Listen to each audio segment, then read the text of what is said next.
ॐ अज्ञानतिमिरान्धस्य ज्ञानञ्जनशलाकया चक्षुरुन्मिलितं येन तस्मै श्रीगुरवे नमः।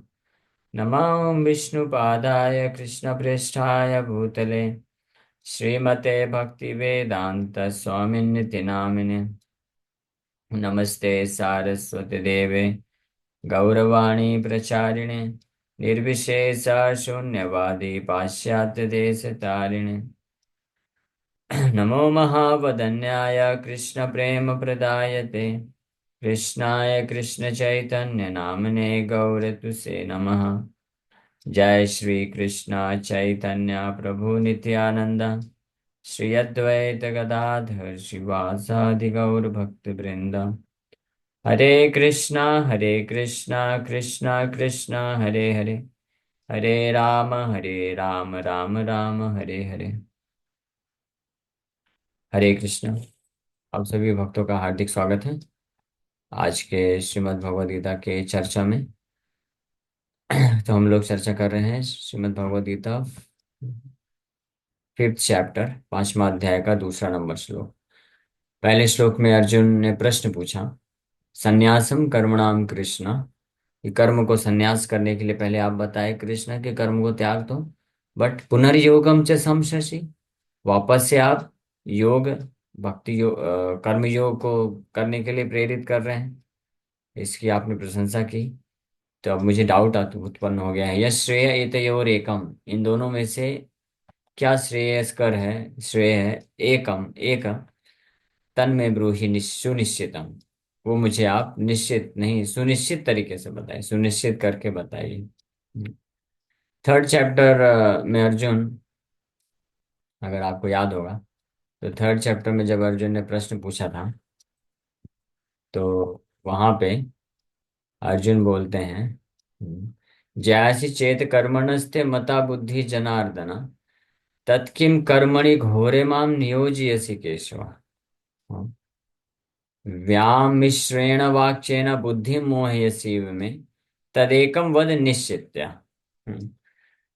येन श्रेयो अहम आपनुयान। दूसरे अध्याय को सुनने के बाद अर्जुन को तीसरे अध्याय में भी डाउट आया था कि आपने बोला कि बुद्धि योग यानी ज्ञान अर्जन करना, बुद्धि का इस्तेमाल करके जो है वो श्रेष्ठ है कर्म करने से। तो फिर आप मुझे घोर कर्म में क्यों लगा रहे हैं केशव? हाँ। और आपके इस प्रकार के दो प्रकार के वचनों को सुन करके मेरा बुद्धि मोहित हो चुका है। तो उसमें से एक चीज बताइए, तद एकम वद निश्चित्या, निश्चित्या मतलब निश्चित करके एक चीज बताइए जो मेरे लिए श्रेयस्कर है। तो 3rd चैप्टर में यही प्रश्न अर्जुन पूछे थे, और वहां पे बोले थे कि निश्चित करके बताइए, निश्चित बताइए कि एक चीज क्या करना है मुझे। तो भगवान दो चीज नहीं बोल रहे हैं, एक ही चीज बोल रहे हैं, अर्जुन समझ नहीं पा रहे हैं। तो वापस से 4th चैप्टर जब कंप्लीट हो गया, तो अर्जुन अब फिर से कंफ्यूज हो गए और बोल रहे हैं कि आपने कर्म त्याग करने के लिए भी बोला, संन्यासम के बारे में बात, संन्यास के बारे में बात किए, और वापस से आप फाइनली मुझे बोल रहे हैं उठ खड़े हो जाओ और युद्ध करो। तो अब इन दोनों में से कोई एक बताइए, इस बार सुनिश्चित करके बताइएगा। हाँ, जो श्रेयस्कर है, मेरे लिए श्रेयस्कर है, जो वास्तविक लाभदायक है। तो यहाँ पे अब अर्जुन बोल रहे हैं कि सुनिश्चित करके बताइए, वापस कंफ्यूज मत करिएगा। 3rd चैप्टर में आपने अर्जुन पूछे तो निश्चित करके पूछे, लेकिन हम यहाँ पे वापस से 5th चैप्टर में कंफ्यूज हो गए, तो सुनिश्चित करके जानना चाहते हैं। लेकिन एक महत्वपूर्ण चीज है, तो अर्जुन यहाँ पे समर्पण कर रहे हैं। हालांकि अर्जुन कन्विंस किसके लिए है? अर्जुन कन्विंस है कि कर्म को त्याग करना चाहते हैं, कर्म को करना नहीं चाहता है अर्जुन। हाँ, उस चीज के लिए कन्विंस है अंदर से, कि और वे वो एक्सपेक्ट भी कर रहे हैं कृष्ण को, कि कृष्ण आप मुझे इस प्रकार से गाइडेंस दीजिए कि मुझे युद्ध ना लड़ना पड़े, आप ऐसा कुछ बताइए। लेकिन इसके बावजूद भी अर्जुन, सरेंडर का साइन क्या होता है, समर्पण का मतलब क्या होता है, ये अर्जुन से हम सीख सकते हैं। अर्जुन फिर भी यहाँ पे बोल रहे हैं कि यश श्रेय एतयोर एकम, जो मेरे लिए लाभदायक है, लाभकारी है, श्रेयस्कर है, वो चीज मुझे आप बताइए, सुनिश्चित करके मैं करूंगा। इसको बोलते हैं समर्पण। और इसको बोलते हैं कि वो जो व्यक्ति है, उसके पास गट्स है अपना श्रेय करने के लिए, हाँ, लाभ पहुंचाने के लिए। तो और इसको बोलते हैं कि हमने गुरु स्वीकार किया है। तो हालांकि तो उसी प्रकार से हमारे जीवन में भी हमारे हमारे जीवन में भी हम भी कुछ करने से, कुछ कार्य को करने के प्रति और कुछ कार्य को अवॉइड करने के प्रति, कुछ चीज को करने के लिए और कुछ चीज को कुछ कार्यों को नहीं करने के लिए हम आसक्त होते हैं। हाँ, लेकिन हमको ये जान लेना बहुत महत्वपूर्ण है कि क्या हमारे लिए श्रेयस्कर है या श्रेयस्कर या श्रेयस्यान निश्चितम ब्रूहि तन्मे। दूसरे अध्याय में भी बोले थे मेरे लिए जो श्रेयस्कर है भगवान वो बताइए। हाँ, क्या मैं उसको करूंगा। हालांकि आसक्ति किसके प्रति है अर्जुन की? अर्जुन की आसक्ति है युद्ध ना करने के लिए। ये अर्जुन की पर्सनल आसक्ति थी। लेकिन फिर भी अर्जुन तैयार था कि अगर मेरे लिए लाभदायक होगा युद्ध करना तो मैं करूंगा। तो इसको बोलते हैं समर्पण, और इसको बोलते हैं कि वो भक्त इंटरेस्टेड है, वो व्यक्ति इंटरेस्टेड है स्पिरिचुअल एडवांसमेंट करने के लिए। श्रेयस मतलब होता है अल्टीमेट बेनिफिट। दो शब्द है, श्रेयस एंड प्रेयस। तो श्रेयस का अर्थ होता है अल्टीमेट बेनिफिट, और प्रेयस का अर्थ होता है टेम्परेरी बेनिफिट। तो श्रेयस मतलब spiritual benefit which is ultimate benefit. आध्यात्मिक जो हमारा लाभ है वही हमारा अल्टीमेट बेनिफिट है, असली असली लाभ है, उसी को श्रेय बोला जाता है। और जो भौतिक लाभ होते हैं, जो टेम्परेरी लाभ होते हैं, वो वास्तव में प्रेयस हैं, वो हमारा वास्तविक लाभ नहीं है।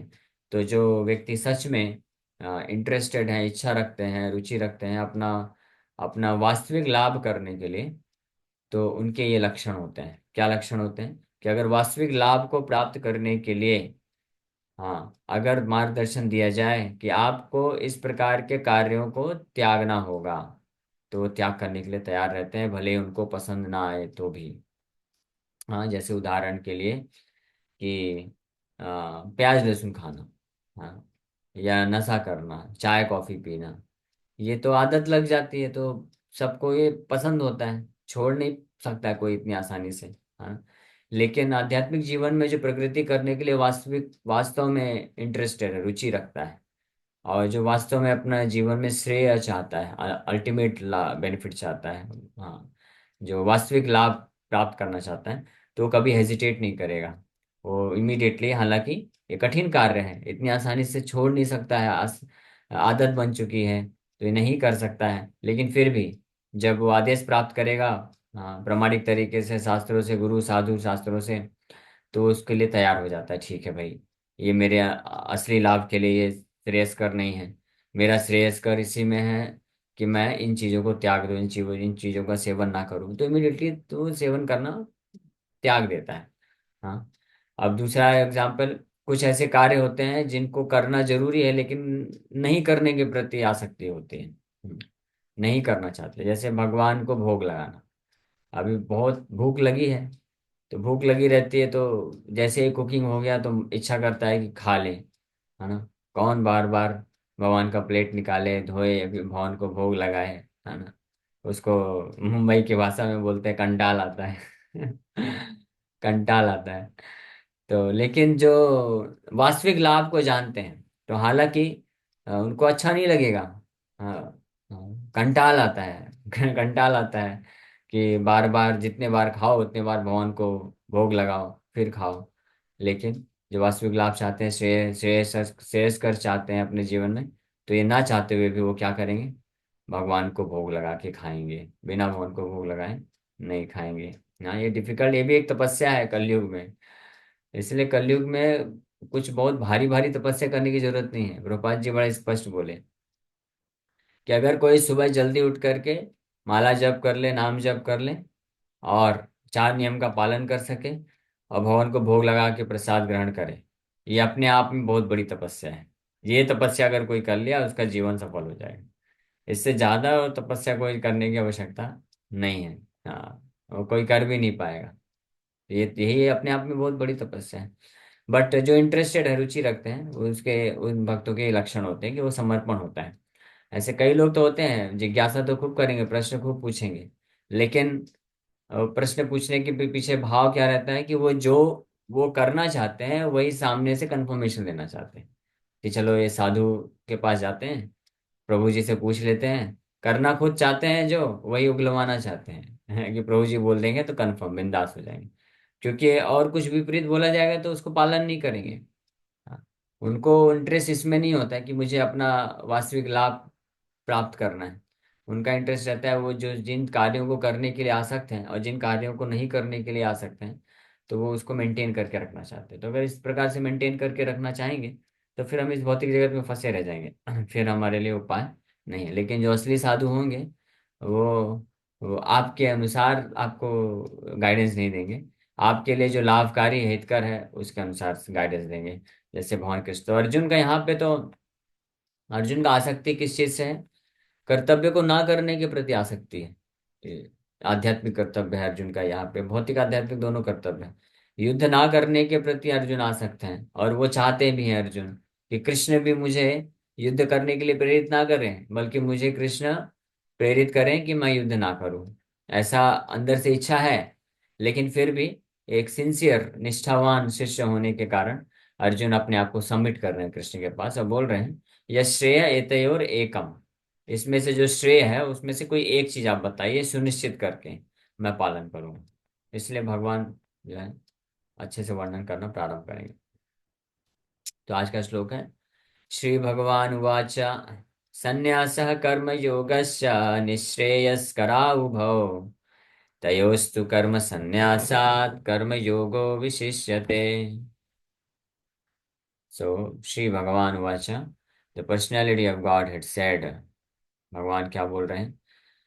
The renunciation of work and work in devotion are both good for liberation, but of the two, work in devotion service is better than renunciation of work.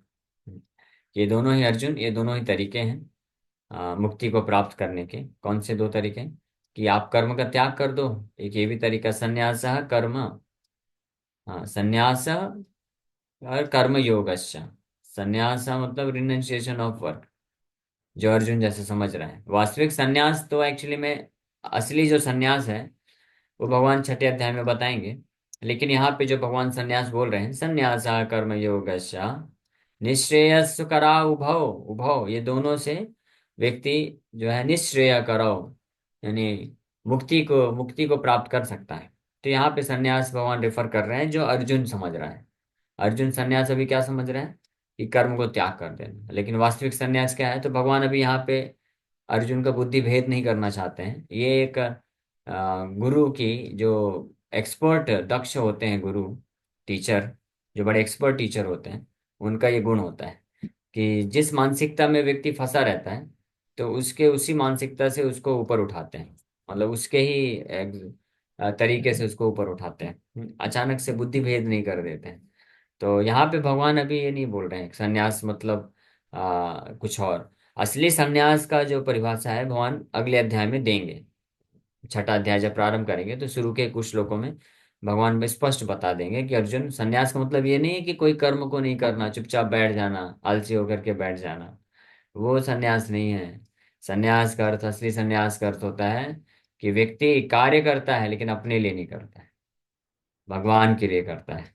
और उस कार्य के फल को भी भोगता नहीं है, सारा का सारा फल भी भगवान के लिए इस्तेमाल कर देता है। तो इस चेतना में जो व्यक्ति कार्य करता है 24 आवर्स कार्य इंगेज रह सकता है, 24 घंटे कार्य करता हुआ रह सकता है कोई ऐसा व्यक्ति, लेकिन चौबीसों घंटे कार्य करते वक्त भी कृष्ण केवल भगवान के लिए कार्य करता है और कार्य का जो फल होता है, कर्म का जो फल होता है उसको भगवान को ही अर्पण करता है। तो ऐसा व्यक्ति परफेक्ट सन्यासी है। इसको परफेक्ट सन्यासी बोलते हैं, वो पूरी तरह से वो त्यागी है। हाँ, लेकिन यहाँ पे भगवान अभी फिलहाल अर्जुन की जो धारणा है उसके अनुसार उत्तर दे रहे हैं कि संन्यास, कि अर्जुन रिनंसिएशन ऑफ वर्क एक तरीका है कि व्यक्ति कर्म को ही त्याग देते हैं, और दूसरा है कर्म योगस, दूसरा तरीका है कि व्यक्ति कर्म को जोड़ देते हैं भगवान से। या तो कर्म योग भी दो प्रकार का, या तो डायरेक्ट कर्म ही भगवान के लिए करते हैं और फल भी भगवान के लिए अर्पण कर देते हैं, या दूसरा कैटेगरी होता है जो कि लोअर कैटेगरी है, कि कर्म कुछ भौतिक कार्य किया, बाहर कार्य किया, लेकिन उसके फल को भगवान को अर्पण कर देता है। तो इसको भी कर्म योग की कैटेगरी में रखा जाता है। तो इन एनी केस, अगर जो कार्य को करने का जो फल है अगर भगवान के लिए अर्पण कर दिया तो उसको कर्मयोग बोला जाता है। तो ये दो तरीके हैं, ये दोनों ही निश्रेयस कराव भव, ये दोनों ही व्यक्ति को मुक्ति के मार्ग में लेके जाते हैं। हाँ, बट तयोस्तु कर्म संन्यासाद कर्म योगो विशिष्यते, इन दोनों में से जो कर्म संन्यास है, यानी कार्य का त्याग कर देना, इससे श्रेष्ठ क्या है? कर्म योग है। वर्क इन डिवोशन वो ज़्यादा श्रेष्ठ है, बेटर है। क्यों बेटर है आगे बताएंगे। वैसे हमने इसके ऊपर चर्चा किया भी है, क्योंकि कर्म को कोई व्यक्ति त्याग नहीं सकता है। आसक्ति जिस भी व्यक्ति के हृदय में इस भौतिक संसार में कार्य को करने के प्रति और कार्य के फल को प्राप्त करने के प्रति जो आसक्ति है, तो वो अगर कर्म संन्यास लेता है यानी कार्य को त्याग देता है, तो वास्तव में वो बाहरी रूप से तो कार्य को त्याग देगा, लेकिन मानसिक रूप से उसकी वहीं पे धारणा बनी रह जाएगी। वो थर्ड चैप्टर में भगवान ऑलरेडी बोल चुके हैं, मिथ्याचारी स उच्यते। यस टू मिथ्याचारी स उच्यते। ये हालांकि मिथ्या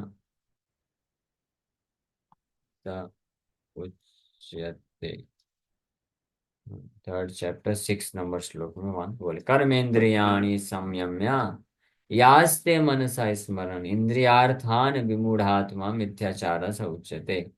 One who restrains the senses of action but whose mind dwells on sense objects certainly deludes himself and is called a pretender।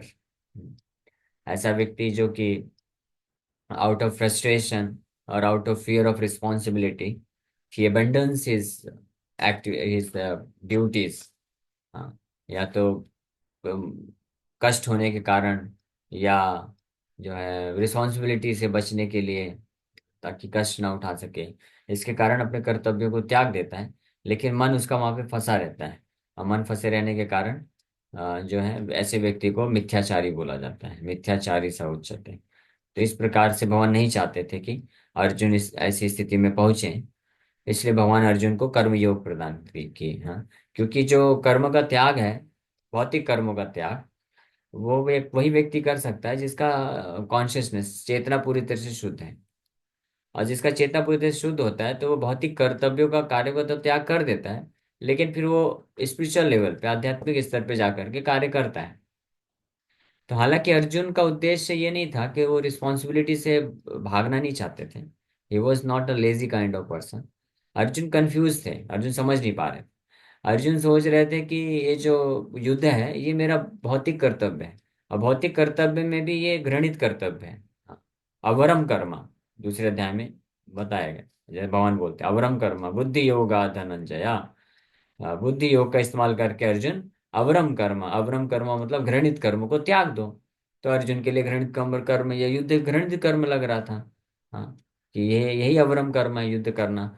तो भगवान बोल रहे हैं बुद्धि योग का इस्तेमाल करके घृणित कर्म को त्याग दो। तो अर्जुन कंफ्यूज हो गया, बोला भगवान आपने तो बोला अवरम कर्म को त्याग दो बुद्धि योग का, फिर वापस से आप अंत में पहुंचते पहुंचते मेरे को बोले उठो और फाइट करो।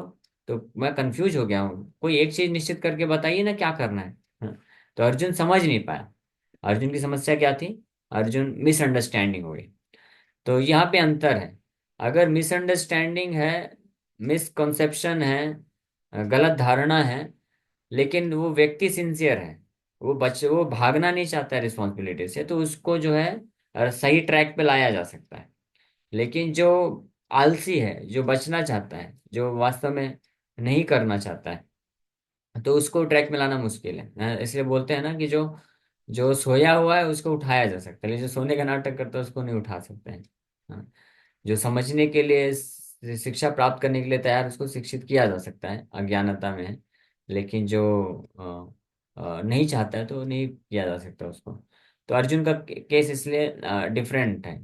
अर्जुन अ, जो है वो मिसअंडरस्टैंड कर रहे थे भौतिक युद्ध को, भौतिक कर्तव्य में भी घृणित कर्तव्य, घृणित कार्य समझ रहे थे, पाप कर्म समझ रहे थे। तो भगवान गीता का ज्ञान दे करके अर्जुन को फाइनली कन्विंस कर देते हैं कि ये तुम्हारा भौतिक, पाप कर्म तो छोड़ो अर्जुन, ये तुम्हारा भौतिक कर्तव्य भी नहीं है, यानी ये पुण्य भी नहीं है, ये दोनों के परे है। ये तुम्हारे लिए शुद्ध भक्ति योग है, क्योंकि डायरेक्ट मैं तुमको इंस्ट्रक्शन दे रहा हूँ। और मैं कौन हूँ, भगवान पूरा बता दिए, 9, 10, 11, 12 चैप्टर में पूरा क्लियर कट कर दिए कि मैं ही सुप्रीम पर्सनालिटी ऑफ गॉड हूँ। मेरा जो आदेश है वो पालन करोगे, शुद्ध भक्ति योग है, तुम कर्म बंधन से मुक्त हो जाओगे और मुझे प्राप्त कर लोगे। तो इस प्रकार से तो ये कर्म संन्यासात इसको बोलते हैं। तो इसलिए कर्म संन्यासात रिकमेंडेड प्रोसेस नहीं है इन जनरल। हाँ, वो भगवान यहाँ पे इसलिए बोल रहे हैं कर्म योगो विशिष्यते। इन जनरल जनसाधारण के लिए, जनसाधारण कौन है, हम सब लोग, मोर देन 99.9999% लोग जनसाधारण है। तो उनके लिए बिल्कुल भी रिकमेंडेड नहीं है कि वो अपने कर्तव्य को, activities of the senses, they should not abandon the activities of the senses. कार्यों को नहीं त्यागना चाहिए। लेकिन क्या करना चाहिए? तो फिर भौतिक कार्य करते रहना चाहिए, तब तो फंसे रह जाएंगे। हाँ। अगर कर्तव्य को त्यागते हैं तो एक दूसरी समस्या में फंस जाते हैं। एक समस्या उत्पन्न हो जाती है, कर्तव्यों को, कार्यों को अगर कोई त्याग देता है, हृदय शुद्ध नहीं है, तो मनसा स्मरण उच्यते, मिथ्याचारी से उच्यते। उसके मन में तो वासना बनी रह जाएगी कि अरे मैं तो ये कर सकता था, वो कर सकता था, इंद्रिय भोग करना है। और फिर इंद्रिय भोग जब की इच्छा प्रबल हो जाएगी तो वो सही तरीके से कार्य को करके, जो इंद्रिय सुख सुविधा प्राप्त नहीं किया था तो अभी सब त्याग दिया, तो फिर गलत तरीके से करने लग जाएगा, तो पाप भी कर सकता है। तो ये एक रिस्क रहता है कर्म संन्यासात, अगर इमेच्योर स्टेज में अगर कोई करेगा तो एक ये समस्या है। और अगर कर्तव्यों का, कार्यों का पालन करता है तो भौतिक बंधन में फंस जाएगा, या तो चाहे पुण्य करे या पाप करे, कुछ भी करे, कैसे भी प्रकार के भौतिक कर्तव्य करेगा तो भौतिक बंधन में फंसेगा। तो इसी को बोलते हैं आगे खाई पीछे कुआ। तो अब करे तो करे क्या? इसलिए बेस्ट जो तरीका है, बेस्ट मेथड है, वो कर्म योग है। कर्म योग इज द बेस्ट वे। हाँ, ये सबसे श्रेष्ठ तरीका है सभी के लिए, उन स्पेशली उन लोगों के लिए जिनका हृदय, यानी हम लोग की बात कर रहे हैं, जिनके हृदय में अभी भी अनर्थ है, जिनके हृदय में अभी भी, हमारे हृदय में अभी भी है आसक्ति, है कार्य को करने के प्रति, और कुछ संसार में प्राप्त करने के प्रति आसक्ति है, फल प्राप्त करने के प्रति आसक्ति है। तो इसलिए त्याग करना भी समस्या खड़ी कर देगा।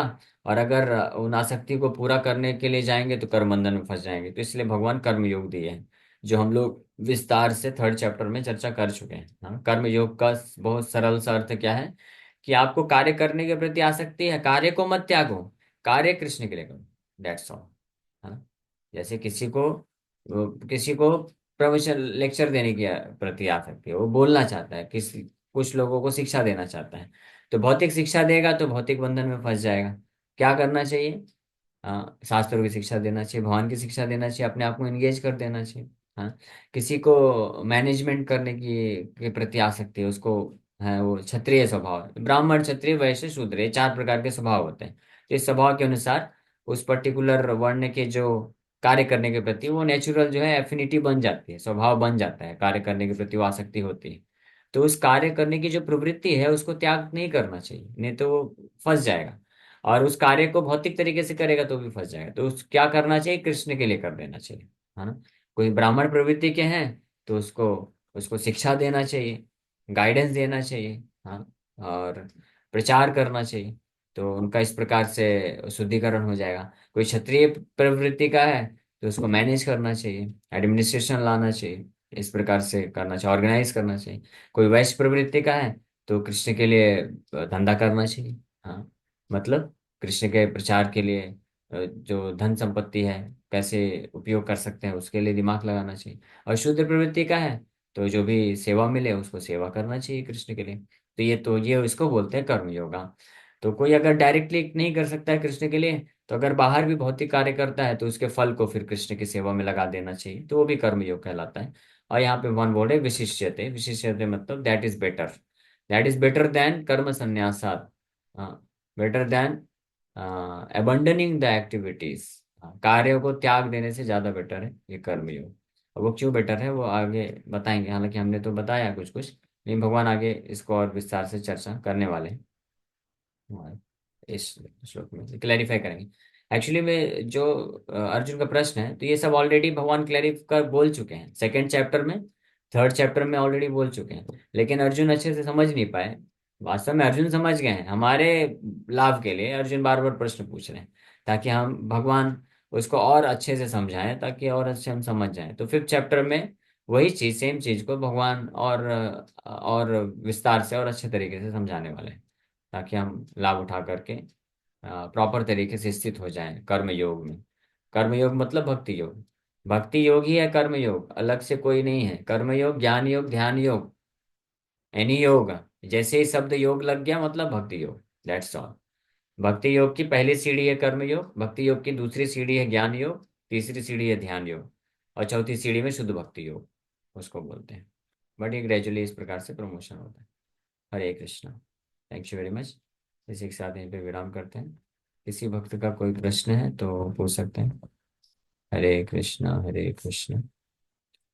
कृष्ण कृष्ण हरे हरे, हरे राम राम। यस, जितेश को। प्रभु जी हरे कृष्णा, धन्यवाद, प्रणाम। हरे कृष्ण। तो प्रभु जी, क्या अर्जुन थके नहीं थे? मतलब इतने महारथियों को मतलब अब सामना करना पड़ा था। क्यों थकेगा अर्जुन? अर्जुन हमारे जैसे कोई थोड़ी ना व्यक्ति है, महान बिल्कुल। क्षत्रिय है, ग्रेट हाँ, वॉरियर है। राइट। हाँ, और कृष्ण का साथी है। और हमारे जैसे साधारण मनुष्यों के लिए रिटायरमेंट प्रोसेस आप क्या कहना चाहेंगे Prabhu ji? There is no retirement in Krishna consciousness. जो कृष्ण का भक्त होता है कभी रिटायर नहीं होता, 24 घंटे कृष्ण का सेवा करना चाहता है। ठीक है, धन्यवाद। हरे कृष्णा। हरे कृष्ण। हरे कृष्ण। प्रभु जी, जो आपने पोजीशन अचीव करी है राइट नाउ, कि आप भगवान के लिए में समर्पित हैं, this is not the work of this life only, जो मुझे समझ में आता है। आपने पहले भी भक्ति करी होगी, तो सबका प्रोग्रेस धीरे धीरे होगा, राइट? हाँ। यस। तो मैं ये सो पूछना चाह रहा हूँ प्रभु जी, समर्पण के लिए क्या हम ऐसा कुछ कर सकते हैं कि जो हम फाइनली अचीव करना चाहते हैं वो इसी लाइफ में अचीव हो जाए? डिजायर तत्र लौल्यम अपि एकलम मूल्यम। पहली बात तो मैं बता दूं कि मैं समर्पित नहीं हूँ, मैं प्रयास कर रहा हूँ। तो आप सब लोग आशीर्वाद दीजिए, प्रार्थना करिए। और अगर जो भी कुछ भी कर पा रहा हूँ तो उसका श्रेय जो है हमारे गुरु महाराज को जाता है और श्रील प्रभुपाद जी को जाता है। उनकी कृपा से मैं कर पा रहा हूँ। बट एनीवे, आपने जो पूछा है कि अगर कोई अन्य भक्त होते हैं, जैसे हम देखते हैं कि कोई पूरी तरह से समर्पित है, तो उसके दो कारण हो सकते हैं। एक तो है कि यस, प्रीवियस लाइफ में उनका तीव्र भक्ति उन्होंने किया है, कुछ थोड़ा बहुत बचा हुआ है, तो उसके लिए वो आते हैं संसार में और वहां से वो स्टार्ट करते हैं और पूरा तीव्रता से पूर्ण समर्पण से करते चले जाते हैं। एक ये होता है। और दूसरा, अगर किसी का पिछली लाइफ में नहीं है, लेकिन अगर किसी शुद्ध वैष्णव का आश्रय लिए वो और उनको समर्पण कर दिया, यानी उनका समर्पण मतलब उनको उन्होंने जैसा उनको गाइडेंस दिया वैसा पालन करना चालू कर दिए, तो भी वो जो है सबसे उन्नत अवस्था को प्राप्त कर सकते हैं। हाँ? इसलिए यहाँ पे डिजायर बहुत महत्वपूर्ण है। कि अगर कोई उन्नत नहीं भी है, लेकिन अगर उसके हृदय में इच्छा है, इच्छा शक्ति है, डिजायर है, लौल्यम है कि यस मुझे करना है, जैसे हम लोग शुरू में चर्चा भी की कि अर्जुन समर्पण करने के लिए तैयार है। हालांकि अर्जुन का आसक्ति था कि वो युद्ध ना करने के प्रति आसक्त हो रहे थे, लेकिन फिर भी उन्होंने कृष्ण को ऑप्शन दिया। कृष्ण को ऑप्शन नहीं, कृष्ण को बोले, समर्पण किए, इच्छा रखे कि आप मेरे लिए जो श्रेयस्कर है बताइए। उसी प्रकार से हमारा खुद का भी कुछ कार्य को करने के प्रति आसक्ति हो सकती है और कुछ कार्य को ना करने के प्रति आसक्ति हो सकती है। लेकिन अगर हम समर्पित करते हैं, वैष्णव और गुरु साधु शास्त्रों का मार्गदर्शन लेते हैं, वो हमको जब गाइड करते हैं तो उसको फिर स्वीकार कर लेते हैं अगर हम, तो हम उन्नति कर सकते हैं। लेकिन अगर हम खुद की आसक्ति को बना के रखेंगे कि नहीं नहीं ये तो मैं नहीं कर सकता हूँ, तो फिर हम उसी जगह पे फंसे रह जाएंगे, फिर नहीं निकल पाएंगे। तो ये इच्छा पे निर्भर करता है। और कोई कठिन कार्य नहीं है, किया जा सकता है। भक्ति में उन्नति करने के लिए बड़ा सरल है। क्या करना है? भक्तों का संग करना है। भक्तों के संग में जो जो बताते जाते करते जाना है। और कोई बहुत बड़ी तपस्या करने को नहीं बोलेंगे भक्तों। जैसे एक दो एग्जाम्पल मैं बताया कि भक्ति में आगे बढ़ने के लिए अवरोध उत्पन्न करते हैं क्या? ये सब 4 नियम। हाँ, प्याज लहसुन खाना, चाय कॉफी, मांसाहार, ये सब। तो ये सब सेवन छोड़ देना चाहिए। तो थोड़ा सा शुरू में तो झटका लगेगा, थोड़ा सा कठिनाई होगी। लेकिन अगर कोई इच्छा शक्ति प्रबल है, चालू करता है, तो धीरे धीरे कर सकता है वो, इसमें कोई कठिनाई नहीं होनी चाहिए। भक्तों का संग करना चाहिए, भगवान का मंदिर आना चाहिए, दर्शन लेना चाहिए, सेवा सेवा मांगना चाहिए, सेवा का कार्य करना चाहिए। तो हर किसी का हो सकता है, बॉडली और मेंटल और इंटेलेक्चुअल लिमिटेशन हो सकता है, लेकिन एटलीस्ट प्रयास तो कर सकता है ना। लेकिन अगर कोई खुद सोचेगा कि नहीं नहीं मैं कर ही नहीं सकता प्रभु जी, ये तो मेरे से होगा ही नहीं, तो फिर वो तो हम फिर वहीं पे फंसे रह जाएंगे जन्म जन्मांतर तक। ठीक है, क्लियर है? तो इच्छा पे निर्भर यस करता है। ओके। हरे कृष्णा। तो प्रभु जी, जैसे हमें पहले तो हमें इस्कॉन का पता भी नहीं था, तो जो हमें लाया उसका भी एहसान मानना चाहिए, पथ प्रदर्शक गुरु का भी एहसान मानना चाहिए। यस, निश्चित रूप में। जो भी हमको इस भगवान से जोड़ते हैं, भक्ति से जोड़ते हैं, हमको उनके प्रति आभारी रहना चाहिए। चाहे वो भक्त हो या भक्त ना हो भी हो। कई बार कुछ बाहर वाले लोग भी, भौतिकवादी लोग भी किसी को इस्कॉन से जोड़ देते हैं, भक्ति मिला देते हैं, तो उनके प्रति भी आभारी रहना चाहिए, भले वो भक्त ना बने। नहीं, वो भक्त हैं।